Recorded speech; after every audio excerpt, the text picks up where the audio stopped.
সাইফ আলী খানের ছেলে তৈমুর আলী খান যে ক্রিকেটের প্রতি গভীরভাবে আগ্রহী তা এবার মজার ছলে প্রকাশ করলেন মা কারিনা কাপুর খান। সোহা আলী খানের নতুন টকশোতে কারিনা জানান, তৈমুর এখন পুরোপুরি ক্রিকেটে অবসেসড। ও আমাকে বারবার জিজ্ঞেস করে, তুমি কি বিরাট কোহলি বা রোহিত শর্মার বন্ধু? তুমি কি তাদের মেসেজ করে বলতে পারো যেন তারা আমাকে ব্যাট পাঠায়? তৈমুরের ক্রিকেট প্রীতির পেছনে আছে এক গর্বিত পারিবারিক ঐতিহ্য। তার দাদা নবাব মনসুর আলী খান পাতৌদি ভারতের অন্যতম সফল ও সর্বকনিষ্ঠ টেস্ট অধিনায়ক ছিলেন।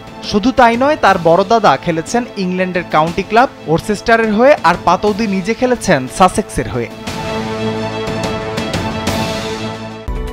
Japan Bangladesh joint venture company JBS holdings limited.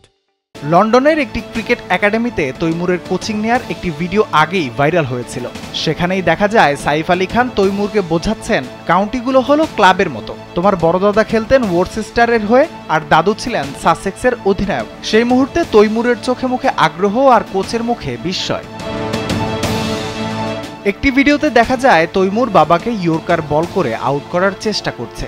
Net দুনিয়ায় মুহূর্তেই ভাইরাল হয়ে যায় সেই দৃশ্য। এখনো মাত্র ৮ বছরের তৈমুর। ক্রিকেটার হোক বা না হোক, নিজের স্বপ্ন নিয়ে এগিয়ে চলা এই ছোট্ট ছেলেটার জন্য ভালোবাসায় মোড়ানো ব্যাটটি হয়তো পাঠাতেই পারেন বিরাট বা রোহিত। রাফিউল ইসলাম রাতুল, কালবেলা।